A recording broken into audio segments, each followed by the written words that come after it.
You've probably suspected this, but vets are human. And that means they have all of the good things about being human, all of the bad things about being human. So we still have to ask the Glinda Goodwitch of the North question. Are you a good vet or a bad vet? Now, of course, easy for me, I give Dorothy's answer. I'm not a vet at all. And I hope you've seen The Wizard of Oz and have a clue what I'm talking about. But with vets, it's a lot more complicated. And it's really not, are you a good vet or a bad vet? It's, are you a good cat vet? Because good cat vet is very different from good vet. Hey, a quick break here. Just asking you, please subscribe, comment, click the thumbs up, and share with your friends. Back to the video. With cats, it takes a very special mindset. You have to have what I call cat empathy, because cats are weird. I suspect that's definitely something you have noticed. And one of our vets, who has since retired, not just because he had to deal with me and our cats, but he told me that dogs really are much easier because they are more by the numbers. And there is a particular psychology that likes things by the numbers, that likes clear, tidy answers. And with the dog, okay, it's here are the symptoms, this is the problem. This is the problem, here is the treatment. With cats, it's here are the symptoms, here's the long list of things it might be, and here's the list of things that might help. There's a lot more guessing involved with cats. And it's not, or let's say it's rarely, about tidy answers. So people who are all about numbers and answers generally don't do as well with cats. So you need to determine if your vet is a cat person, which doesn't mean they can't be a dog person, and it doesn't require that they have a cat. The vet I mentioned before was always an excellent cat vet when we dealt with him, but it turned out that he had never actually lived with a cat that he was in charge of caring for until he had to take in his mother's cat. And it opened a whole new world to him. It didn't necessarily make him a better cat vet because he was good. He just hadn't experienced the fascinating and frustrating variety that each cat brings to us. So, figuring out if you have a good vet, one thing is simply, how do they interact with the cat? If a vet really seems nervous, or if the cat always gets upset at the vet, not just on the trip over, but at the vet, you may not have a good cat vet. A good cat vet will spend time with the cat, will handle the cat, will be able to handle the cat.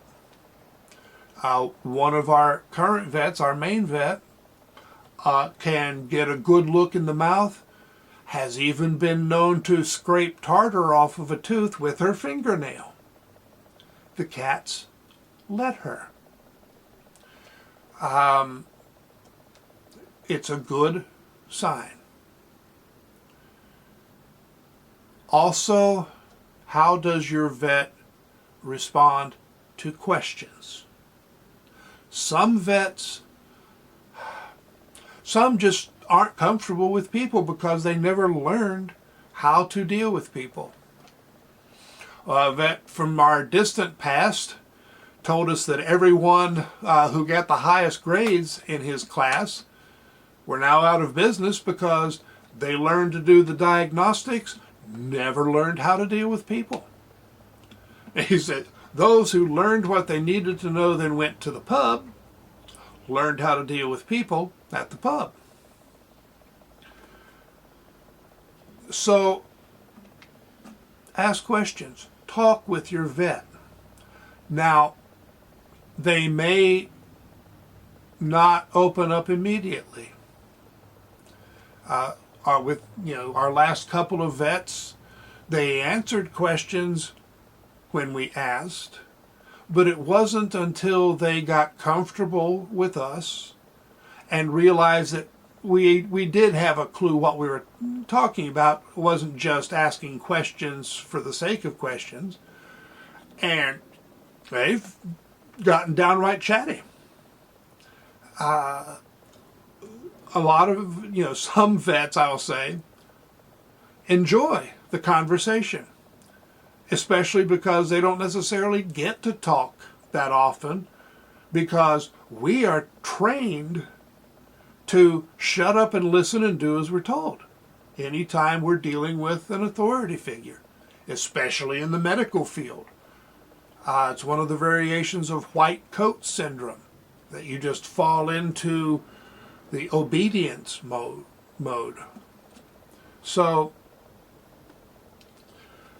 they're human. You need to be a little more human. Try to interact with your vet person to person. If the vet gets mad when you ask a question, you've got a problem. And some vets actually have been known to refuse to keep seeing a cat because they didn't like having their authority challenged. You don't need that kind of vet. Unfortunately, there's also a vet shortage right now. So we have overworked vets who are short on time, maybe short on temper. Be a little patient. But you don't always have as much choice as you would like about vets. So sometimes it's about changing vets. Sometimes it's about learning to adapt. How to cope with the vet without falling into just straight automatic obedience. See how flexible the vet is. Will they talk with you? Will they discuss, what numbers mean, treatment options? What are, you should feel free to ask, hey, what are the side effects of this treatment? What are the options? Or if you have learned something on your own and can say, hey, is there really an advantage to having the coating on filamizole? Or, well, let's not get into too much challenge. But keys to a good cat vet: being willing to talk with you, being flexible in approach, good at diagnostics, obviously, which, as I say, often means making a good guess and seeing what happens, adapting to the results, adapting to the cat, not just the numbers, and interacting well, not just with you, but with the cat. Pay attention to how they behave with each other.